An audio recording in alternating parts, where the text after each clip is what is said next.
마음이 청결한 자는 복이 있나니 그들이 하나님을 볼 것이며 마음이 청결한 자는 복이 있나니 그들이 하나님을 볼 것이며 아멘. 저희들은 이 세상의 만물을 쉽게 이분법으로 구분할 때가 참 많습니다. 예를 들면 이런 것인데요. 거룩한 것과 속된 것, 그리고 선한 것과 악한 것, 그리고 교회와 세상, 이런 식으로 우리는 세계를 이렇게 이분법적으로 쉽게 바라봅니다. 하지만 성경과 특별히 레위기의 말씀을 보면 이 이분법이 아니라 우리의 모든 만물을 삼분법으로 구분하고 있습니다. 정결한 것과 부정한 것, 그리고 거룩입니다.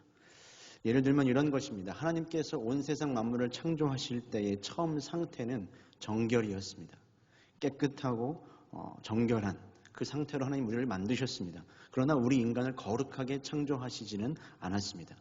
그런데 이 정결이라고 하는 것은 굉장히 가변적입니다. 깨지기가 참 쉽죠. 그래서 이 정결이 우리에게서 깨지게 될 때 그때 우리는 부정하게 됩니다. 이 부정한 것, 이 정결할 때 우리는 하나님께 나아갈 수 있고 하나님도 우리에게 임재하실 수 있는데 우리가 이렇게 부정하게 되면 우리는 하나님께 나아갈 수가 없습니다. 그리고 하나님께서 우리에게 임하시게 될 경우 우리는 죽게 되죠. 이것 성경이 말하고 있는 정결과 부정의 정의입니다. 그래서 우리의 삶이 이 정결이 목표가 되고 우리의 신앙이 정결이 목표가 될 때 우리의 신앙은 만족함이 없고 늘 피곤합니다. 왜냐하면 우리의 이 정결이라고 하는 것은 한 번의 부정으로도 평생 지켜온 것을 다 잃어버릴 수가 있기 때문입니다. 이 반대로 이 거룩이라는 것은 오로지 하나님의 속성입니다. 하나님만 거룩하시며 모든 인간은 여러분 거룩할 수 없습니다. 인간의 노력과 인간의 애씀과 인간의 여러 가지 방법으로는 우리는 정결까지만 도달할 수 있습니다. 거룩은 하나님의 영역이죠. 그래서 하나님께 붙어 있을 때에만, 하나님 안에 들어가 있을 때에만 우리는 거룩해질 수 있는 존재입니다. 그런데 이 거룩하시고 사랑이 많으신 우리 하나님께서 바로 이 정결과 부정을 끊임없이 오가는 우리와 함께 하고 싶으신 거죠. 우리에게 임재하기를 원하시는 겁니다. 그런데 우리의 정결이 수도 없이 깨지잖아요. 부정으로 나아가죠. 그렇기 때문에 이 부정을 회복할 기회를 주신 겁니다. 그것이 바로 레위기와 성경이 말하고 있는 제사와 의식들입니다. 제사는 우리가 죄를 지었을 때 제사를 통해 우리의 부정이 정결하게 됩니다. 그리고 부지중에 실수로 범한 그 죄, 잘못된 것들은 의식을 통해 자칫 정결로 나아가게 하는 겁니다. 그래서 다시 한번 정결해져서 하나님 앞에 가까이 나아갈 수 있도록 그런 자격을 우리에게 만들어주는 것이죠. 여러분 이렇게 생각을 해보면 제사와 의식이라고 하는 것이 목적입니까? 아니면 수단입니까? 제사와 의식은 우리에게 목적이 아니라 수단입니다. 정결하게 되어서 거룩하신 하나님께 가까이 나아가는 것이 여러분 우리의 목적인 것입니다. 제사는 수단이고 도구에 불과한 거죠. 그런데 이 제사가 목적이 될 때 그것이 바로 율법주의인 겁니다. 우리의 목표는 정결한 원래의 상태로 회복이 되어서 하나님께 더 가까이 나아가는 것, 하나님을 바라보는 것, 하나님이 우리에게 임재하시는 것입니다. 우리는 이런 관점에서 오늘의 말씀도 이해해야 합니다.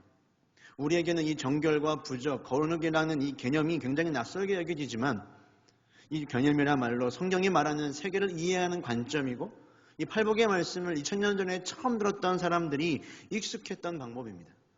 왜냐하면 그들은 유대인이었기 때문이죠. 하나님의 은혜로 선택을 받았고 하나님께 나아가 교제를 누리는 일이 굉장히 익숙했던 사람들이에요. 끊임없이 정결과 부정 사이를 오가며 하나님 앞에 외적인 정결들을 그들은 추구했습니다. 하나님이 나에게 임재하셔서 죽으면 어떡할까 굉장히 두려워하면서도 동시에 하나님을 떠날 수가 없었던 것이 바로 이들의 삶이었죠. 그래서 수많은 율법과 의식을 정해놓고 지키며 살아갔습니다. 그리고 그것이 충분하다고 생각했죠. 제사와 의식을 통해 하나님께 가까이 나아가는 것이 목적인데 어느 순간 이 제사 자체가 목적이 되어 살아가고 있던 것입니다. 이런 사고체계 속에 살아가는 사람에게 오늘 주님이 이야기하시는 겁니까? 뭐라고 이야기하십니까? 마음이 청결한 자는 복이 있다. 너희가 하나님을 볼 것이다. 외적인 청결, 외적인 정결이 아니라 지금 주님은 내적인 마음의 청결과 정결까지 이루어야 하고 그러한 사람이 복이 있다라고 선언하고 계시는 겁니다. 여러분 주님이 왜 지금 외적인 청결을 유지하려고 애쓰는 이들을 향해 마음의 정결함을 요구하고 계시는 걸까요? 요한복음 8장을 보면 음행 중에 잡혀온 한 여자의 이야기가 나옵니다. 사람들은 외적인 청결을 지키지 못한 이 여인을 고발하며 돌로 쳐 죽이자고 이야기를 합니다. 하지만 예수님은 이렇게 말씀하시죠. 너희 중에 죄 없는 자가 먼저 쳐라. 이 말씀을 주님이 하신 이유가 뭘까요? 너희들은 스스로가 정결하다고 생각하느냐? 그렇다면 너희의 마음의 정결은 어떠하냐? 너는 과연 정결하여서 하나님이 너에게 지금 임재하셔도 죽지 않을 자신이 있느냐? 너희들 모두는 정결할 수 없는 존재라는 것을 깨닫게 하시는 말씀인 것이죠. 여러분, 저희는 주님이 우리의 마음이 아니라 나의 행위와 나의 외적인 모습을 봐주시면 좋겠다는 생각을 합니다. 내가 예배드리는 행위를 보고, 내가 이렇게 아름답게 찬양하는 모습을 보고, 내가 기도하는 모습을 보고, 내가 어떠한 직분을 가지고 있는지를 주님이 봐주시고 나를 정결하다라고 인정해 주시면 참 좋을 것 같은데, 주님은 우리의 마음을 보신다는 겁니다. 왜 우리가 예수님께서 우리의 마음을 보신다는 게 참 어려울까? 예레미야 17장 9절에는 이런 말씀이 나옵니다. 제가 읽어드리겠습니다. 만물보다 거짓되고 심히 부패한 것은 마음이라. 누가 능히 이를 알까? 우리의 마음이 만물보다 거짓되고 심히 부패했기 때문에 주님이 우리의 마음을 보신다고 할 때 우리는 이게 참 어렵게 다가오는 겁니다. 여호와 하나님은 우리의 심장을 살피시며 폐부를 시험하시는 분이니, 우리의 마음의 동기를 살피시는 분이니 이게 참 괴로운 거죠. 우리는 마음의 정결을 이룰 수 있는 존재가 아니기 때문인 겁니다. 우리는 이런 생각들을 합니다. 더 좋은 환경과 더 좋은 조건과 내가 지금 직면한 내 삶의 어려운 문제들이 해소가 되면 내 마음도 회복이 되고 내 믿음도 회복이 되고 더 좋아질 거라고 생각을 합니다. 목사님, 제가 그때만 되면, 제가 모든 상황들이 해결만 되면 그때 다시 교회를 나갈 것이고 하나님 알아보려고 더 애쓸 것이고 구역 예배에도 더 열심히 참여할 거고 제가 열심히 하겠습니다 라고 이야기를 합니다. 여러분, 과연 그럴까요? 생각을 해보면 인류 최초의 제약은 인류 최고의 완벽한 환경 속에서 여러분 시작되었습니다. 부족한 것이 아무것도 없고 완벽하게 안전하고 완벽하게 평화로운 그 에덴 동산, 그 환경 속에서 인간은 죄를 범했습니다. 어떠한 환경과 상황과 조건이 우리를 죄짓도록, 우리의 마음을 정결하지 못하게 하도록 만드는 것이 아니라는 거죠. 우리는 아무리 좋은 환경과 조건을 만나고 그러한 삶을 살아갈지라도 만족하지 못하고 감사하지 못하고 또 우리의 마음을 더럽히며 죄를 범할 것이라는 사실입니다. 그것이 우리의 실존이라는 것이죠. 그래서 기독교 신앙의 여러분 목표는 우리의 마음을 개량하는 게 아닙니다. 우리의 마음을 만들어가는 게 아니에요. 내 마음을 원만하게 만들고 인격의 수양을 이끌어내는 것, 바꿔가는 것, 이것이 성경이 말하는 오늘의 마음의 청결이 아닌 거예요. 여러분, 신앙은 주님께서 우리에게 새 마음을 주시는 것으로부터 시작하는 겁니다. 내가 마음을 만드는 게 아니라 주님이 내게 새 마음을 주심으로 인하여 우리의 신앙이 시작되는 겁니다. 우리가 앞서 팔복에 나누었던 말씀처럼 가난한 심령을 고백하고 우리의 더러운 죄 때문에 애통해하고 온유하고 하나님의 의에 굶주린 그 심령에 주님이 새 마음과 새 영을 부어주시는 겁니다. 그래서 에스겔 36장 26절에서 이렇게 말씀하셨죠. 또 새 영을 너희 속에 주고 새 마음을 너희에게 주되 너희 육신에서 굳은 마음을 제거하고 부드러운 마음을 줄 것이다. 성경은 우리가 우리의 마음을 바꿔 나가려고 말하지 않습니다. 신명기부터 잠언에 이르기까지 성경은 우리에게 마음을 바꾸라 말하지 않고 너의 마음을 지키라 이야기합니다. 그리스도의 보혈로 핏부림을 받아 새로워진 너의 영과 너의 마음을 지키며 살아가라고 이야기한다는 것이죠. 사무엘상 10장을 보면 이스라엘의 초대 왕이었던 사울을 하나님께서 부르시는 장면이 나옵니다. 이 사울이라고 하면 우리가 항상 불순종과 뭔가 불의의 대명사로 여겨지는데, 하나님께서 이 사울을 처음 부르시고 이제 기름을 부으실 때 하나님이 그에게도 무엇을 주시냐 하면 새 마음을 주십니다. 사무엘상 10장 9절에 이런 말씀이 나와요. 그가 사무엘에게서 떠나려고 몸을 돌이킬 때에 하나님이 새 마음을 주셨고, 여러분, 사울도 그 시작에 기름 부을 때 새 마음이 부어졌습니다. 다만 이 사울은 하나님이 주신 그 새 마음을 지키고 관리하는 데 실패한 겁니다. 여러분, 성경은 우리에게 새 마음을 만들라고 말하지 않습니다. 내 마음을 지키라 라고 이야기하죠. 그래서 오늘 말씀이 마음이 청결한 자라고 할 때 여러분, 이 청결도 우리가 생각하는 것처럼 어떤 동사가 아닙니다. 우리의 마음을 청결하도록 깨끗하도록 청소하는 사람이 복이 있다는 게 아니에요. 이 청결은 형용사입니다. 앞선 팔복의 말씀들을 통해 그의 마음이 청결하게 되고 정결하게 된 사람은 복이 있다는 겁니다. 그리고 그 새 마음을 지키며 살아가는 사람은 하나님을 보게 될 것이라는 놀라운 복의 선언인 것이죠. 왜냐하면 그는 담대하게 하나님 앞에 나아갈 수 있는 존재가 되었기 때문입니다. 여러분, 그렇다면 이 마음의 정결함이 무엇이기에, 그리고 마음의 정결함을 잃어버리는 게 뭐기에 이토록 지키는 게 어려울까? 야고보서 4장 8절의 말씀인데 우리 같이 읽어보도록 하겠습니다. 야고보서 4장 8절입니다. 하나님을 가까이 하라. 그리하면 너희를 가까이 하시리라. 죄인들아, 손을 깨끗이 하라. 두 마음을 품은 자들아, 마음을 성결하게 하라. 이 야고보서도 오늘 말씀처럼 마음을 성결하게 할 것을 이야기합니다. 그런데 그에 대조되는 것이 그 앞에 나오는데 무엇입니까? 두 마음입니다. 여러분, 두 마음을 품는 것이 바로 이 정결의 반대입니다. 성결과 청결의 반대인 것이죠. 청결한 마음은 두 마음이 되지 않고 일심으로 주님만 바라보며 경외하는 것입니다. 그 마음에 거짓이 없고 진실되고 신실한 것, 이것이 바로 마음의 청결이고 정결입니다. 하나님만 바라보는 매우 단순한 마음인 거죠. 그래서 헬라어 원어로도 이 청결이라는 말에는 아무것도 혼합되어져 있지 않은 순수한 상태를 의미합니다. 마음이 갈라져 있는 두 마음이 아닌 것이죠. 처음 그 깨끗한 마음을 의미합니다. 이 암에 걸려서 그동안도 교회를 다니셨지만 새롭게 이 신앙생활을 하고 계신 한 성도분에게 들은 이야기입니다.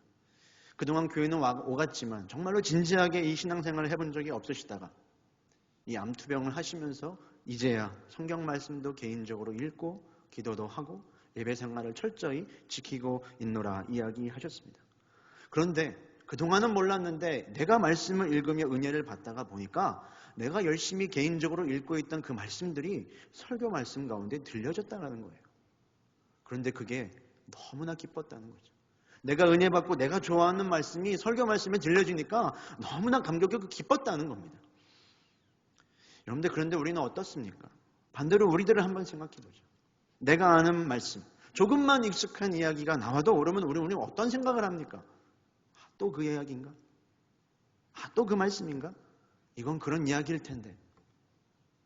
그런 생각과 마음이 우리에게 찾아오죠. 여러분, 어떤 것이 청결한 마음일까요? 우리에게 처음 주셨던 그 처음의 마음과 새로운 영과 마음을 여러분들은 지키고 계십니까? 오늘 우리가 예배를 드리러 올라왔지만 우리 모두도 일심이 아니라 여러 가지 의도와 여러 가지 목적을 가지고 올라옵니다. 여러분, 오늘 예배와 기도를 드리러 오셨는데 몇 가지의 마음을 가지고 오셨습니까? 우리가 집에서 기도할 수 있습니다. 어디서나 기도할 수 있어요. 그런데 이렇게 기도회까지 올라와야 되는 이유가 뭘까? 저는 그 이유를 이렇게 생각해요. 우리의 기도가 단순해지기 위함입니다. 우리의 기도가 정결해지기 위함이에요. 우리의 기도가 불순물이 제거가 되고 갈라진 것들이 나누어진 마음으로 하는 기도가 하나가 되기 위함인 겁니다. 정말 내가 기도해야 할 것이 무엇인지를 알고 바르게 깨달아 기도하기 위해 우리는 이 기도회에 올라와야 하는 것입니다. 하지만 앞서도 이야기했듯이 여러분, 우리는 우리의 마음을 새롭게 만들 수가 없습니다. 온전히 깨끗하게 이것을 지켜나갈 능력도 우리에게 없죠. 늘 우리의 마음은 두 마음으로 갈라집니다. 하나님과 바알을 번갈아 섬기고 흔들리며 의심하는 믿음을 붙잡을 힘이 우리에게 없어요. 여러분이 여러분의 마음을 깨끗하게 하려고 많은 시도를 하실 수는 있으나 분명히 그 끝은 아마 처음보다 더 더러운 상태일 것입니다. 그럼 어떻게 해야 될까? 주님은 우리에게 이렇게 말씀을 하십니다. 내 마음을 다오. 내 마음을 다오. 주님은 우리에게 내 마음을 달라 이야기하십니다. 그분께 우리의 마음을 내어드리는 거죠. 하나님께 우리의 마음을 내어드리며 더럽고 추한 이 마음에도 주님 찾아와 주십시오 하며 다시 주님을 바라보는 것입니다. 이런 비유를 한번 드려봅니다. 그릇이 있습니다. 더러운 그릇이에요. 그릇이 더러워지면 여러분 이 표면은 깨끗이 씻으면 다시 깨끗한 그릇이 될 수 있습니다. 그런데 이 더러운 그릇 깨끗이 씻었다고 더러운 공기마저 씻을 수 있겠습니까? 더러운 공기는 아무리 닦아도 뺄 수가 없습니다. 외적인 청결을 우리가 아무리 추구해도 우리의 마음의 청결을 우리가 이룰 수가 없다는 거예요. 그럼 이 그릇을, 이 깨끗한 공기를 어떻게 만들어내야 되나? 어떻게 이 그릇을 정결하게 만들어야 되나? 이 그릇에 깨끗한 물을 담게 되면 그 그릇은 공기까지 깨끗해질 수 있는 것입니다. 마찬가지로 주님께 우리의 마음을 내어놓으며 생수의 근원이신 여호와가 우리 가운데 충만하기를 갈망하는 겁니다.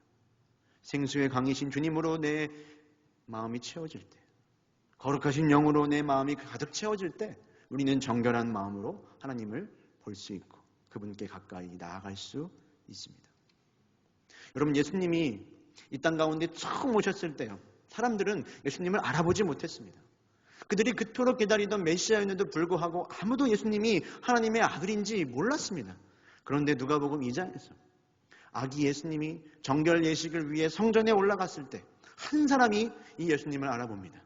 그 이름은 바로 시므온이었습니다. 시므온. 그를 성경이 뭐라고 이야기하냐? 의롭고 경건한 자라.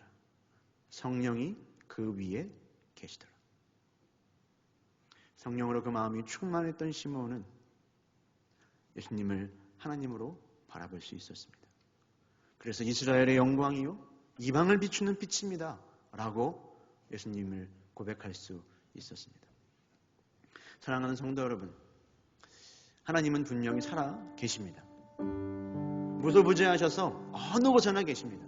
여러분의 옆에도 계시고 여러분의 마음에도 계시고 여러분의 위에도 계시고 여러분의 아래도 계십니다. 그런데 문제는 뭐냐? 하나님이 계시는가 계시지 않는가가 아니라 하나님이 우리의 눈에 보이지 않는다는 데 있는 거예요. 그리고 우리를 통해 세상이 하나님을 보지 못한다는 데 문제가 있는 것이죠. 그러나 우리가 오늘 이 밤에 주님께 우리의 마음을 내어드리며 주님의 성령이 우리의 이 마음을 채워주시기를 갈망할 때 우리는 주님을 볼 수 있을 줄로 믿습니다. 그리고 세상은 우리를 통해 주님을 볼 것입니다. 그리고 여러분요, 우리의 주님이 지성과 우리의 관념에 머무는 분이 아니라 우리의 이 마음으로 그리고 살아계신 하나님으로 경험되기 시작할 때 우리의 삶의 가치관은 완전히 뒤바뀌게 되는 겁니다. 마음이 청결하여 하나님을 본 사람은 그래서 다른 삶을 살아갈 수밖에 없습니다. 왜냐? 세상과 사람들이 만들어 놓은 한계에 갇히는 것이 아니라 내가 본 그 하나님, 그 하나님의 꿈과 무한한 가능성을 봤기 때문이죠. 그 꿈을 가지고 달려가게 되어 있습니다. 오늘 이 밤에 우리의 마음을 정결하게 함으로 인하여서 하나님을 바라보고 하나님이 주시는 놀라운 꿈과 비전을 향해 달려가는 은혜가 우리 모두에게 있기를 주님의 이름으로 축원합니다. 우리 이 시간 함께 고백할 텐데요, 하나님 우리에게 정결한 마음을 주시옵소서.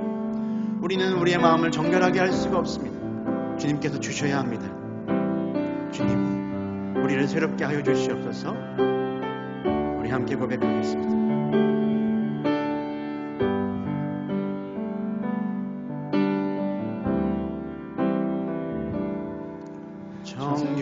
정결한 마음 주시옵소서. 오 주님, 정직한 영을 새롭게 하소서.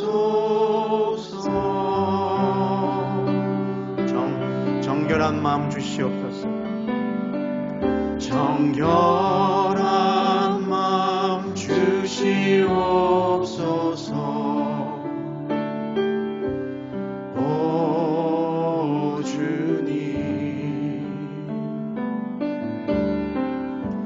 정직한 영을 새롭게 하소서.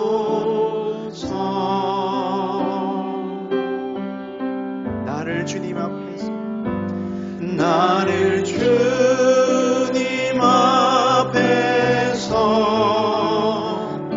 멀리하지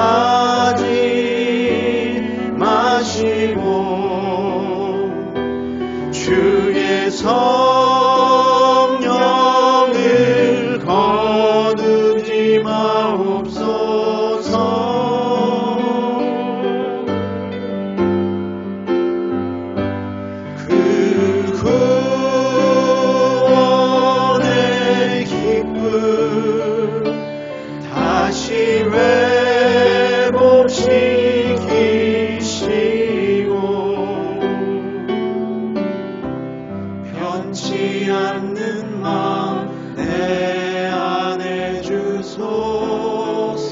우리 다시 고백하겠습니다. 정결한 마음 주시옵소서. 정결한 마음 주시옵소서. 오 주님, 오 주님, 정직한 영을 새롭게 하소서. 정직한 영을 새롭게 하소서. 우리 온 마음을 다해 고백합니다. 정결한 마음 주시옵소서. 정결한 마음 주시옵소서. 오 주님, 정직한 영을 새롭게 하소서. 주님, 나를 주님 앞에서, 나를 주님 앞에서 멀리하지 마시고 주의 성령을 거두지 마옵소서.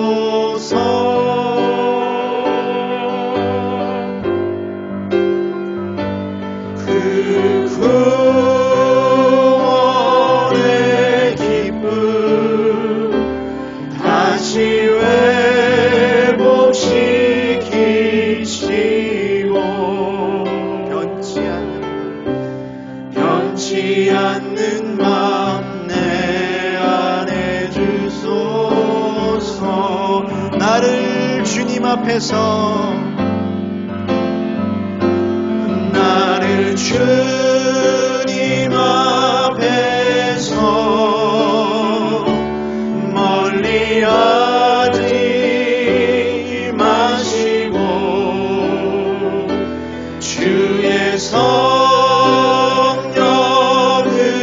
거두지 마옵소서.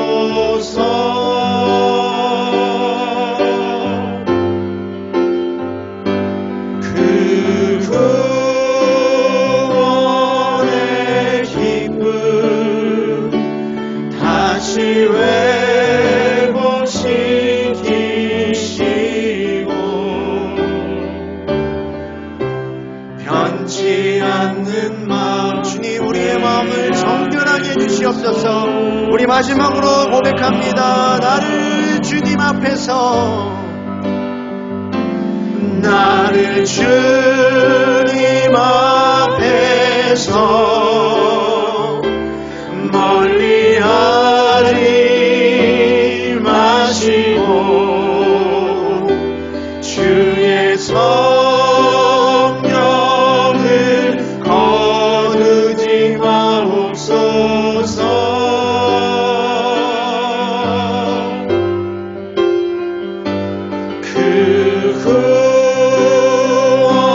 구원의 기쁨 다시 회복시키시고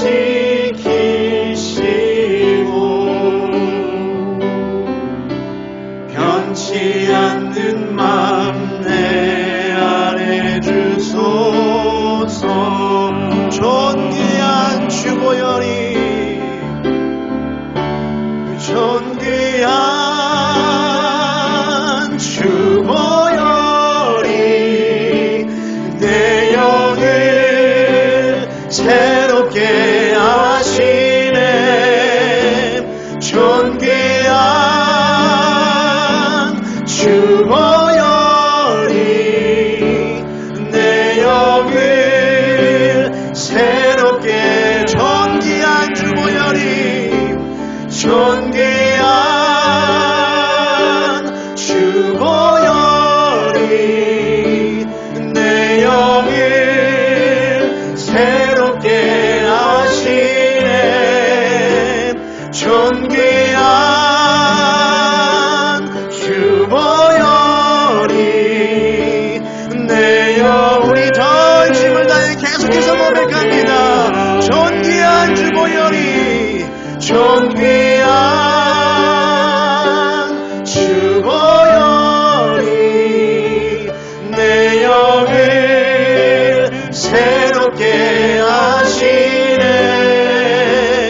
존귀한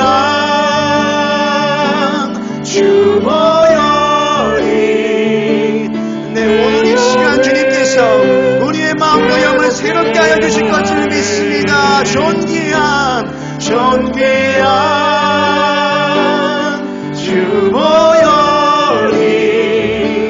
내 영을 새롭게 하시네. 아멘. 존귀한 주보혈이 우리 마지막으로 주님 이 시간 나를 버리지 말아 주옵소서. 존귀한 주보혈이 존귀한 주보혈 이 시간 선포합니다. 내 영을 새롭게 하시네. 존귀한 주보혈이 내 영을 새롭게 하네. 하나님 오늘 이 시간 우리의 영과 마음을 새롭게 하여 주셨음을 선포합니다. 주의 말씀이 우리를 새롭게 하셨고 주의 보혈이 우리의 모든 심령을 덮을 때에 다시 우리의 마음은 정결하게 되어서 하나님 아버지 앞에 가까이 나아갈 수 있게 되기를 간구합니다. 마음이 상한 자가 있다면 주님 성령으로 기름 부어주시고 의에 줄이고 목마른 자가 되어서 우리의 마음과 우리의 정결을 통하여서 우리가 하나님 앞에 나아갈 수 없는 존재지만 예수 그리스도의 보혈을 힘입어 이 시간 주님 앞에 담대히 나아가 주님을 바라보며 그분이 주시는 모든 꿈과 비전을 성취하는 우리 모두가 되게 하여 주시옵소서. 우리 전심으로 주님의 이름으로 부르고 기도하겠습니다. 주여 하나님 아버지 오늘 이 시간 주님이 우리 가운데 함께해 주심을 믿습니다.